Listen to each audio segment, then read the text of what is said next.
Salut à tous, c'est Radio 911. Aujourd'hui, je vous fais un petit tuto, entre guillemets, un peu plus technique, on va dire, sur les différentes façons de charger son poste CB quand vous êtes à la maison, ou en dehors de la voiture, tout du moins. Donc on va commencer, non pas par ça, mais par ceci. Donc c'est tout simplement un booster de batterie Black Decker que j'avais chez moi. Et du coup, j'ai eu envie de voir si ça marchait avec la CB et ça fonctionne très bien puisque j'ai une prise allume-cigare dessus qui donne du 12 volts et c'est vraiment pratique. Du coup, il suffit de le recharger à la maison et on a ce qu'on veut. Alors attendez, je vais me mettre en mode macro, chose que je n'avais pas fait sur la première vidéo. Voilà, donc là vous avez l'allume-cigare que vous pouvez recharger sur la batterie de la voiture si jamais vous êtes à sec avec le booster. Bon, je le refermerai plus tard, c'est pas grave. Vous avez aussi une possibilité de faire de la lumière aussi avec. Bon, ça c'est pas grave, voilà, clac, clac, vous voyez la lumière, voilà. Sinon, après, prise, donc là je suis en macro, on va se remettre en normal. Prise allume-cigare ici, donc impeccable, et vous mettez ça dans la voiture à l'arrière. Vous voulez faire un pique-nique, vous avez envie d'utiliser votre CB, pas de souci. Ensuite, la deuxième possibilité, donc par contre ça revient un peu cher, un booster de batterie, même si on a plusieurs utilisations possibles, ça revient un petit peu cher, voilà. Mais en général, la plupart des boosters qu'on trouve chez Noroto, etc., sont pourvus d'une prise allume-cigare à voir lors de l'achat, mais bon, en tout cas ça peut être multi-usage.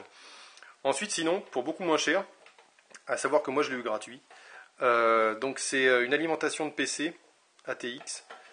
Donc là vous avez un chargeur 3 broches qu'on trouve sur plein de consoles de jeux, des choses comme ça coûte rien, ça au pire. Ensuite, donc ça vous le branchez ici. Et ensuite, au niveau du câblage, vous repérez déjà alors, je vais mettre de côté le câble d'alimentation, pardon, c'est un petit peu le bordel parce que je voulais vous laisser les fils libres en fait. Je vais bien vous montrer. Voilà. Vous repérez cette cosse là, je vais passer en mode macro. Une seconde, voilà. Donc vous repérez cette grosse cosse là et vous récupérez le fil vert et noir. Le vert c'est le contacteur, on va dire, l'interrupteur, et le noir la phase. Et vous mettez un domino dessus. Bon là le domino je l'ai attaché à ces fils là pour bien que ce soit, pour pas que ça bouge de trop. Mais voilà, donc vous coupez ces deux là et vous les assemblez. Ou alors vous mettez un interrupteur hein, comme vous voulez, mais vous les connectez de façon à ce que la machine démarre dès que vous la branchez. Et ensuite vous repérez ce câble là par exemple. En tout cas deux câbles, un jaune et un noir.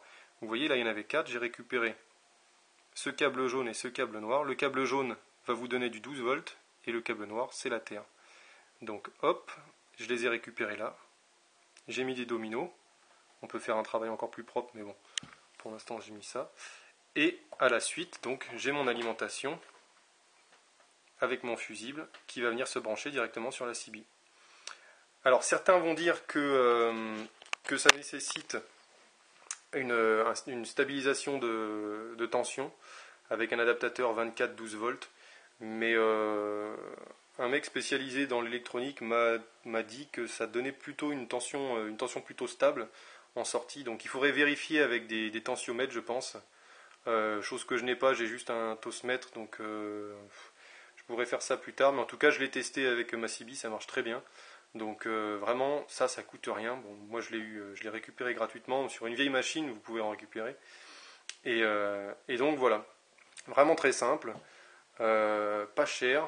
Au pire sur eBay vous en trouvez à 10 euros, ou le Bon Coin ça coûte vraiment rien.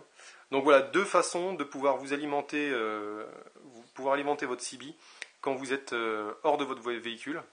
Une version un peu chère mais très polyvalente, et une version vraiment cheap. Je pense que j'en aurai bientôt une deuxième pour mettre à terme chez vous, c'est quand même assez pratique.